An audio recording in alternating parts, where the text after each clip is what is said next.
Psalm 60. You have rejected us, God, and burst upon us. You have been angry. Now restore us. You have shaken the land and torn it open. Mend its fractures, for it is quaking. You have shown your people desperate times. You have given us wine that makes us stagger. But for those who fear you, you have raised a banner to be unfurled against the bow.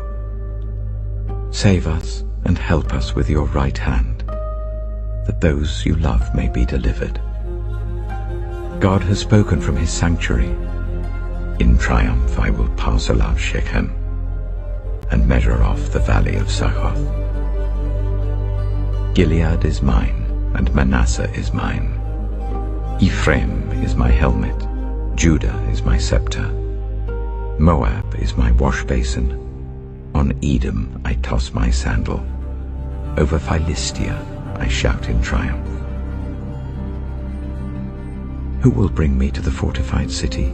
Who will lead me to Edom? Is it not you, God, you who have now rejected us and no longer go out with our armies? Give us aid against the enemy, for human help is worthless.